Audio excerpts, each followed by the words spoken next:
Assalamualaikum warahmatullahi wabarakatuh. Pada kesempatan kali ini, kita akan membahas tentang keanekaragaman hayati. Di sini kita akan membahas tentang sumber pangan manusia yang belum dikenali secara umum. Di sini kami bekerja secara berkelompok, yaitu terdiri dari 17 orang. Pertama, kita akan membahas tentang pangan sebagai kebutuhan dasar. Pangan adalah kebutuhan dasar atau utama bagi manusia yang harus dipenuhi setiap saat. Yang kedua itu pangan sebagai HAM. Di sini hak untuk memperoleh pangan merupakan salah satu bagian dari hak asasi manusia, sebagaimana yang disebutkan dalam pasal 27 Undang-Undang Dasar 1945 maupun dalam Deklarasi Roma tahun 1996. Pertimbangan tersebut mendasari terbitnya Undang-Undang Nomor 7/1996 tentang pangan. Sebagai kebutuhan dasar dan salah satu hak asasi manusia, pangan mempunyai arti dan peran yang sangat penting bagi kehidupan suatu bangsa. Ketersediaan pangan yang lebih kecil dibandingkan dengan kebutuhannya dapat menciptakan ketidakstabilan ekonomi. Berbagai gejolak sosial dan politik dapat juga terjadi jika ketahanan pangan terganggu. Kondisi pangan yang kritis ini bahkan dapat membahayakan stabilitas ekonomi dan stabilitas nasional. Selanjutnya kita akan membahas pangan di Indonesia. Bagi Indonesia sendiri, pangan sering diidentik dengan beras karena jenis pangan ini merupakan makanan pokok utama. Pengalaman telah membuktikan kepada kita bahwa gangguan pada ketahanan pangan seperti meroket kenaikan harga beras pada waktu krisis ekonomi 1997 atau 1998 yang berkembang menjadi krisis multidimensi telah memicu kerawanan sosial yang membahayakan stabilitas ekonomi dan stabilitas nasional. Selanjutnya kita akan membahas tentang kemandirian pangan. Di sini, kemandirian pangan merupakan kemampuan suatu negara atau bangsa dalam memproduksi pangan yang beraneka ragam dari dalam negeri yang dapat menjamin pemenuhan kebutuhan pangan yang cukup sampai di tingkat perseorangan dengan memanfaatkan potensi sumber daya alam, manusia, sosial, ekonomi, dan kearifan lokal secara bermartabat. Selanjutnya kita akan membahas tentang berbagai sumber pangan yang belum diketahui secara umum oleh masyarakat luas. Di Indonesia sendiri, banyak keanekaragaman hayati flora maupun fauna yang bisa digunakan sebagai sumber pangan untuk pemenuhan karbohidrat bagi tubuh. Di antaranya ada beberapa tanaman. Yang pertama yaitu jewawut. Selanjutnya kita akan membahas tentang berbagai sumber pangan yang belum diketahui secara umum oleh masyarakat luas. Di Indonesia sendiri, banyak keanekaragaman hayati flora yang bisa digunakan sebagai sumber pangan untuk pemenuhan karbohidrat bagi tubuh. Di antaranya ada beberapa tanaman. Yang pertama yaitu jewawut, yang kedua yaitu gadung, yang ketiga yaitu tanaman hanjeli, yang keempat quinoa, yang kelima porang, dan yang keenam ganyong, yang ketujuh gembili. Yang pertama yaitu jewawut. Jewawut adalah tanaman serealia yang berpotensial untuk pangan.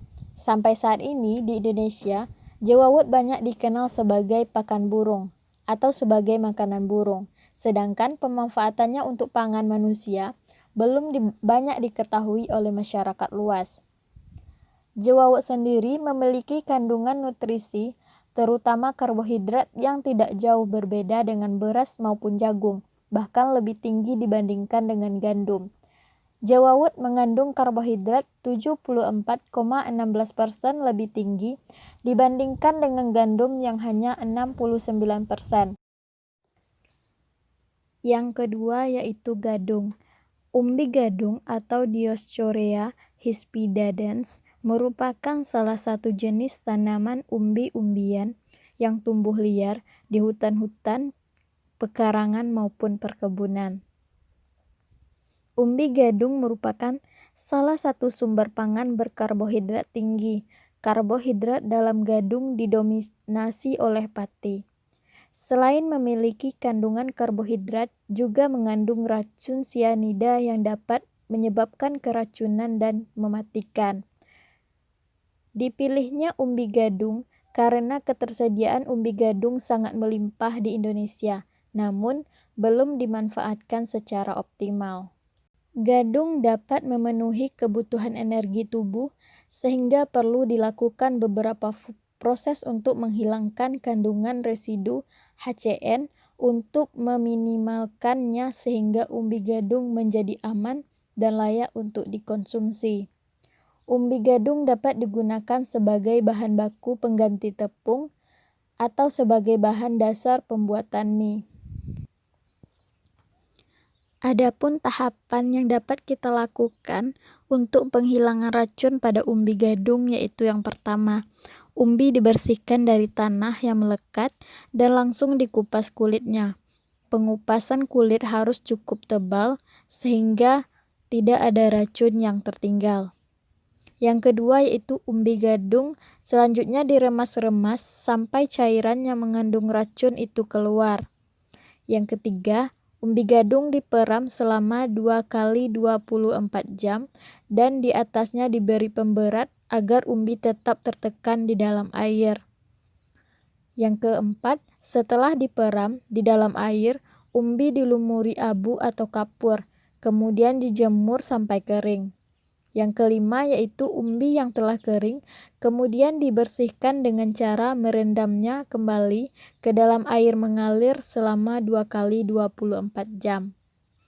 Yang keenam, setelah bersih, umbi dijemur kembali sampai kering untuk selanjutnya ke tahap proses penepungan. Penanganan tanaman umbi gadung dengan metode tersebut dapat menurunkan kandungan HCN yang terkandung dalam umbi gadung sebesar 10 mg dalam setiap kilogram umbi gadung yang diolah. Yang ketiga yaitu tanaman hanjeli. Tanaman hanjeli berasal dari Asia Tenggara yang diduga berasal dari Indonesia. Tanaman hanjeli di Indonesia, hanjeli belum dikenal secara umum, namun baru dimulai dikembangkan pada beberapa daerah, khususnya di daerah Jawa Barat, yakni Ciamis, Tanjung Sari, Punclut, Cirebon, Sukabumi, dan Garut. Tanaman hanjeli juga berpotensi untuk dikembangkan sebagai tanaman adaptif terhadap perubahan iklim karena tahan terhadap kekeringan ataupun tergenang air. Tanaman hanjeli memiliki kandungan yang baik untuk tubuh manusia. Hanjeli mengandung protein, lemak, dan vitamin B1 lebih tinggi dibandingkan tanaman serealia lainnya. Demikian pula dengan kandungan Ca pada tanaman hanjeli lebih tinggi dibandingkan dengan beras, jagung, serta sorghum. Potensi tersebut masih belum dimanfaatkan oleh masyarakat Indonesia sendiri. Hal ini terjadi karena ketidaktahuan petani terhadap manfaat serta teknik budidaya hanjeli itu sendiri. Biasanya, kebanyakan masyarakat Indonesia menganggap hanjeli itu sebagai gulma.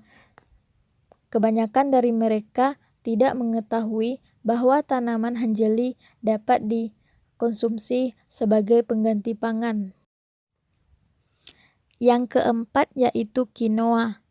Biji quinoa sangat ideal sebagai sumber gizi karena mengandung karbohidrat dan protein asam amino esensial yang lebih tinggi, juga sejumlah kalsium, fosfor, dan besi.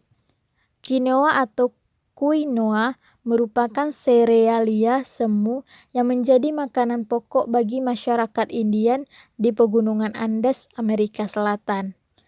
Kadar proteinnya lebih tinggi dibandingkan dengan kentang, barley, dan millet, tetapi lebih rendah dari oat. Quinoa juga merupakan sumber serat pangan, kalsium, dan fosfor, serta tinggi magnesium dan besi. Quinoa tidak mengandung gluten sehingga mudah untuk dicerna. Yang kelima yaitu porang. Manfaat porang ini banyak digunakan untuk bahan baku tepung, kosmetik, penjernih air, selain juga untuk pembuatan lem dan jeli, yang beberapa tahun terakhir kerap diekspor ke negara Jepang. Umbi porang banyak mengandung glukomanan yang berbentuk tepung. Glukomanan merupakan serat alami yang larut dalam air. Biasa digunakan sebagai aditif makanan, sebagai emulsifier, dan pengental. Umbi dipanen dan kemudian dibersihkan dari tanah dan akar. Umbi dipotong dan dijemur. Pemotongan umbi harus benar karena menentukan kualitas porang yang dihasilkan. Yang keenam yaitu ganyong.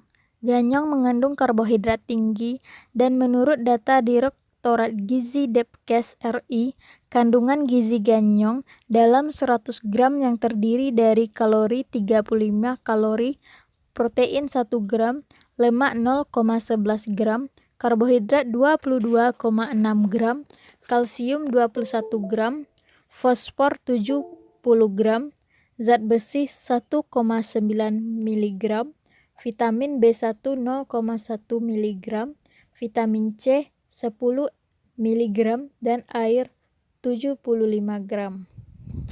Yang ketujuh yaitu gembili. Tak banyak lagi orang, apalagi generasi sekarang yang mengenal tanaman gembili. Umbi-umbian yang masih banyak ditanam di pedesaan ini kini sudah jarang dijumpai di pasar, termasuk pasar tradisional. Padahal gembili dianggap sebagai bahan pangan berpotensi besar di masa depan. Umbi gembili biasanya direbus atau dikukus terlebih dahulu sebelum dimakan. Bertekstur kenyal serta umbi gembolo namun berukuran lebih kecil. Itulah beberapa tanaman pangan yang belum banyak diketahui oleh masyarakat umum. Terima kasih. Assalamualaikum warahmatullahi wabarakatuh.